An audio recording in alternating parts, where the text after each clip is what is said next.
Capítulo 3. Da África para o Brasil, a travessia do Atlântico. Prepare-se, vocês vão conhecer uma garota muito especial. A especialidade de Isabel, esse é o nome dela, é só acreditar nas coisas se elas forem bem explicadinhas. Outro dia, Isabel ouviu Laís, sua irmã, dizer que o dia e a noite tinham o mesmo número de horas e logo duvidou, sem pestanejar. A noite é muito mais longa, calculou Isabel. O dia passa rápido, principalmente quando passo a manhã brincando na praça. De nada adiantaram as explicações de Laís. Para Isabel, tudo tinha que ser muito bem demonstrado. E foi assim, certa de sua dúvida, que Isabel chegou à escola bem na hora da aula de História do Brasil. Era sua aula preferida, justamente porque o professor Diogo não se incomodava com a mania que a menina tinha de duvidar. Naquela tarde, o assunto era a vinda dos africanos para o Brasil no tempo da escravidão.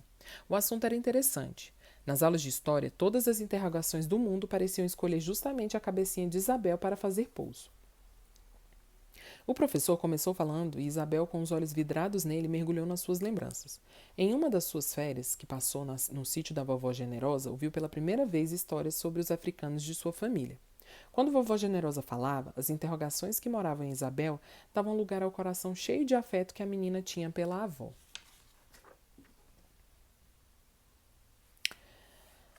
Isabel sempre gostou de ouvir histórias que vovó Generosa contava. À noite, antes de dormir, ela ficava sabendo sobre reis e rainhas africanos, mas o que mais a intrigava eram as histórias de quando seus parentes africanos vieram para o Brasil. Depois da aula, Isabel ficou misturando o que havia aprendido na aula de Diogo com as histórias contadas por vovó Generosa. Na sua cabecinha cheia de dúvidas, as histórias contadas pelo professor começavam a fazer sentido, misturadas às histórias da avó. Isabel se lembrou de que numa noite de lua em que estava sentada na esteira em frente à casa do sítio, ficou sabendo que parentes seus tinham vivido numa fazenda de cana-de-açúcar bem perto dali. Eles moravam na fazenda de um homem que tinha muita terra e escravos, disse Generosa. Eles viveram boa parte da vida escravizados naquela fazenda.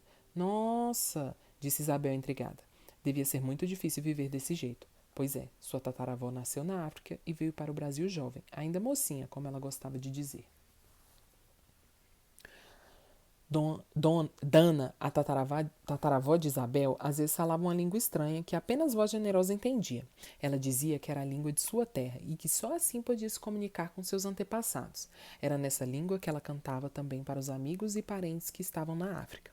Antes de ser escravizada, Dana morava numa pequena cidade no interior da África, numa povoação que ficava à margem de um grande rio chamado Níger.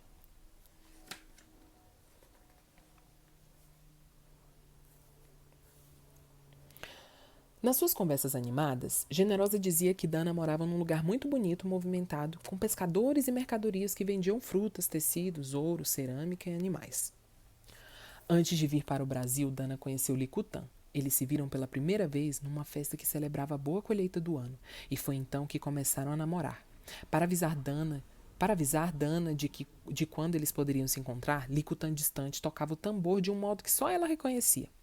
Quando eles se casaram, houve festa durante quase uma semana. Muitos parentes e pessoas das comunidades próximas foram comemorar.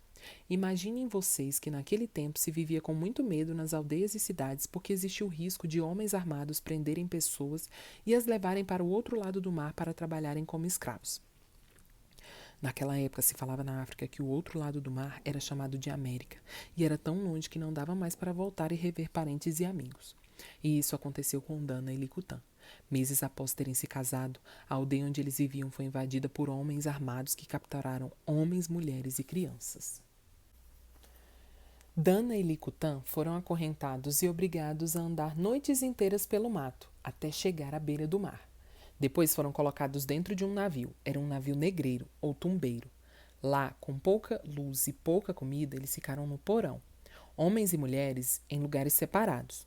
Num canto escuro, Dana conseguia ver o rosto assustado do seu marido. Havia muito choro de crianças, mulheres e homens. Era difícil dormir por causa do calor e da sujeira que aumentavam a cada dia de viagem. Pela manhã, Dana e os demais podiam subir para ver o sol. No horizonte, apenas o céu e a imensidão do mar. Ela estava preocupada com a tristeza de seu marido e com o bebê que ela já sentia se mexer em sua barriga. Essa criança era justamente a bisavó de Isabel. Muita gente não aguentou a viagem e morreu de fome ou de tristeza. O mais triste é que na África as pessoas acreditavam que quando morriam iam ao encontro dos antepassados. Mas ali no meio do mar, no porão do navio tumbeiro, como as almas poderiam voltar para sua terra e encontrar os seus?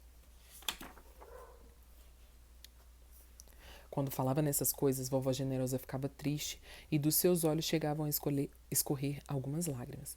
Mas logo ela retomava as histórias como que escapando da tristeza de cada lembrança. Ela contava que, dentro do porão do navio, Dana conheceu diversas pessoas que se ajudavam durante a viagem. Todos dividiam a pouca água e comida que eram jogadas no porão pelos marinheiros. Havia ali pessoas de diversos lugares da África e que falavam línguas diferentes. Eles se ajudavam para suportar a viagem e por isso se tornavam amigos. Eles se chamavam de malungos, que na língua dos africanos queria dizer companheiros da mesma embarcação. Ela disse que muitos dos que vieram no mesmo navio continuaram a se ver e a se encontrar anos depois no Brasil. Vovó Generosa contou que depois de muitos dias, finalmente o navio atracou no porto de uma cidade com muitas torres de igrejas e muitos sobrados em cima e embaixo da Montanha Verde. Soube mais tarde que era Salvador.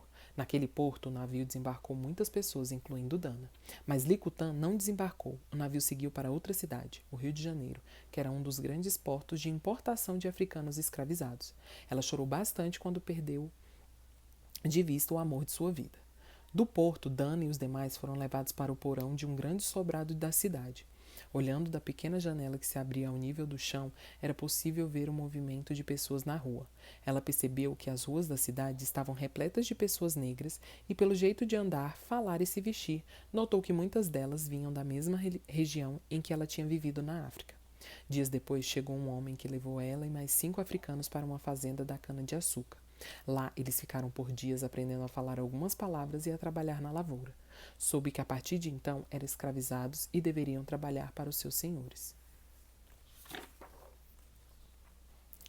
Certa noite, Dana admirava o céu com muita saudade do marido. Como por encanto ela ouviu lá longe um som de atabaque que lhe era familiar. Sim, era o mesmo toque com que Licutã se comunicava com ela no tempo de namoro na África. O coração bateu forte e ela saiu à procura do lugar de onde vinha aquele som. Depois de andar por alguns minutos, ela viu o vulto de um homem embaixo de uma árvore. Aproximou-se calmamente e pôde reconhecer o marido. Eles se abraçaram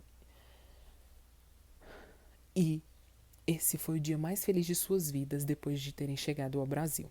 Era um grande milagre terem se reunido novamente e refeito a família.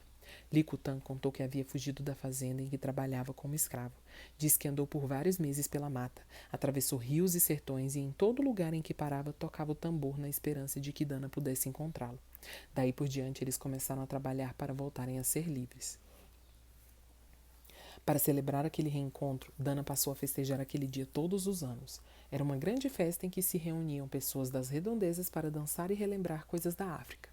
Mas a festa era também a maneira de reencontrar pessoas perdidas pelo tráfico e ajudar outras a conseguir a liberdade. Depois de todas essas lembranças bem alinhavadas às aulas de história, Isabel não tinha dúvidas. Dava mesmo para acreditar no que aqueles dois, professor e vovó, lhe disseram. Fazia todo o sentido, estava muito bem explicadinho, porque havia tanto de África em nós.